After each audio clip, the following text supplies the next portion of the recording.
Hi friends, মৌসুমি healthy কুকিংয়ে আপনাদের সবাইকে জানাই স্বাগত। আজ আমি তৈরি করেছি ইলিশ ভাপা। খুবই সহজভাবে এটি অল্প সময়ে আমি তৈরি করে দেখাবো। তবে চলুন দেখে নেওয়া যাক আমি কিভাবে তৈরি করেছি।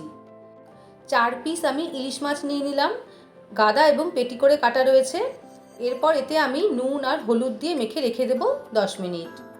বন্ধুরা, আমার এই ভিডিওটি দেখে যদি আপনাদের ভালো লেগে থাকে অবশ্যই লাইক, শেয়ার, কমেন্ট করে আমার পাশে থাকবেন। মাছটা ম্যারিনেট হতে হতে আমি একটা মশলার পেস্ট তৈরি করব। 2 টিস্পুন হলুদ সর্ষে, 2 টিস্পুন কালো সর্ষে নিয়ে আমি প্রথমেই শুকনো ঘুরিয়ে নেব। এতে করে কিন্তু খুব ভালো মিহি পেস্টটা তৈরি হবে। এরপর এতে আমি দিয়ে দিচ্ছি 4টে কাঁচা লঙ্কা, সামান্য পরিমাণে জল আর একটু লবণ। এরপর আমি ঘুরিয়ে নেব। খুব ভালো দেখুন মিহি পেস্ট তৈরি করে নিলাম।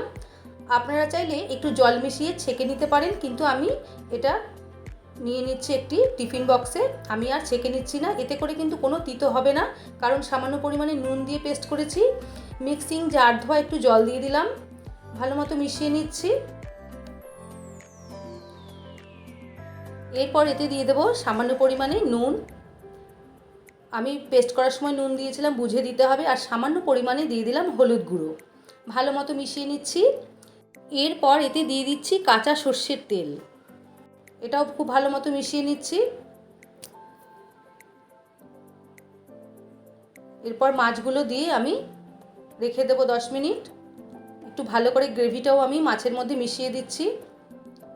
আর একটু আমি পাতলা তৈরি করব, তাই সামান্য পরিমাণে আমি আর একটু জল দিয়ে দেবো। বন্ধুরা, আপনারা ঘন করতে চাইলে আর বেশি জল মেশাবেন না। আমি একটু পাতলা তৈরি করব তাই জল দিয়ে দিলাম। আর দিয়ে দিলাম 2টো চেরা কাঁচা লঙ্কা। ভালো মতো মিশিয়ে ঢাকনা ঢেকে 10 মিনিট রেখে দিচ্ছি। এদিকে একটা কড়াইতে জল গরম বসিয়ে দিয়েছি। জলটা একটু গরম হলেই আমি টিফিন বক্সটা বসিয়ে দিলাম। দেখুন ঢাকনার অনেকটা তলায় জলটা রয়েছে, এইরকমই রাখতে হবে, না হলে কিন্তু ফুটলে জলটা টিফিন বক্সে ঢুকে যাবে।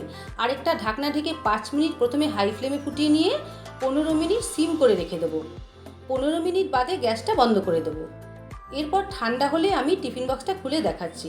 দেখুন কত সুন্দর তৈরি হয়েছে, তেলটাও কি সুন্দর ভেসে উঠেছে। এরপর আমি সার্ভিং বলে বেরিয়ে দিচ্ছি। তৈরি হয়ে গেল সুস্বাদু ইলিশ ভাপা। আপনারা অবশ্যই একবার এইভাবে ট্রাই করে দেখতে পারেন, আশা করি আপনাদেরও খুবই ভালো লাগবে।